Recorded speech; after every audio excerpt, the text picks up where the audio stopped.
Matthew Lee, Intercity Press, on behalf of the Free UN Coalition for Access. Thanks for the briefing, particularly for doing it in this room, and it looks like a really interesting study.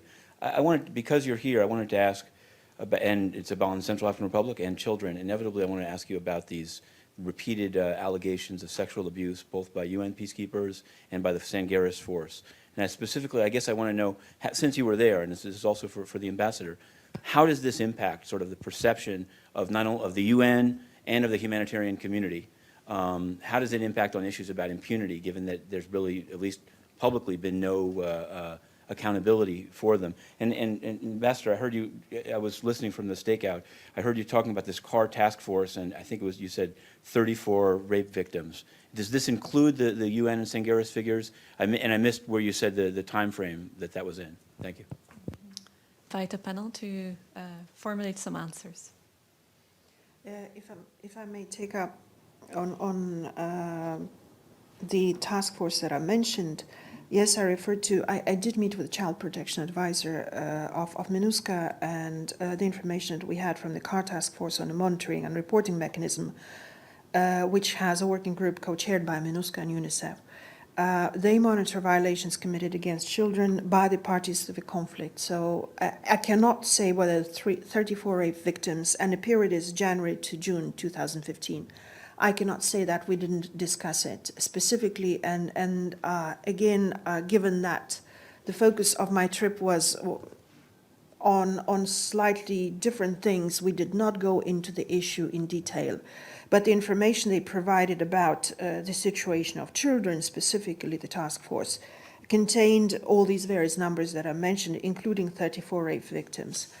The information that the other information that the task force provided on child protection, but it's not related to schools, I'm sorry to divert to that, was about the campaign of capacity building, training and sensitization.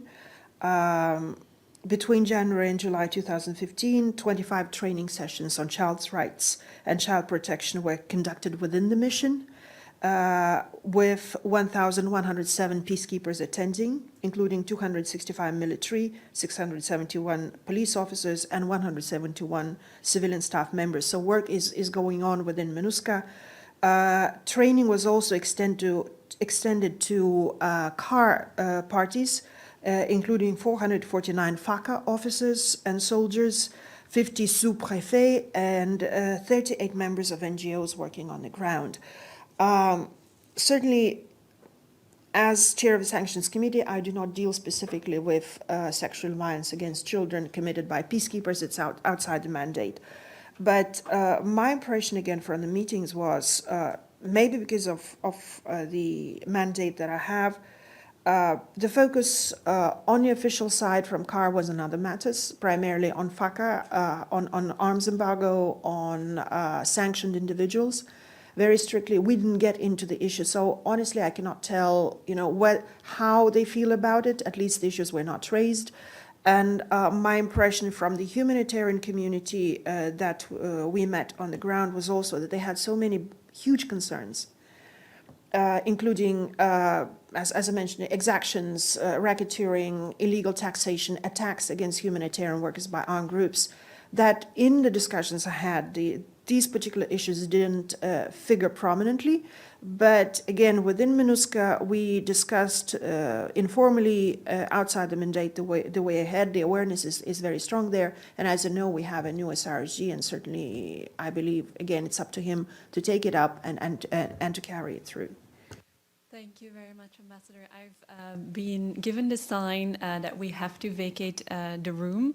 I will allow, if so desired, the final two panelists an answer of 1 minute maximum to the outstanding questions. For those of you who have remaining questions after that, because of course this is a very interesting matter, certainly our researcher will remain available. 1 minute only, please. maybe just briefly to your question, the allegations actually came out right at the end of my trip. So in terms of being able to reflect on people's impressions, unfortunately, I think that's a little difficult because we left almost just as these issues came out. That said, I do think that active patrols in some areas were having very positive impact on people's perceptions of security in various areas of the Central African Republic.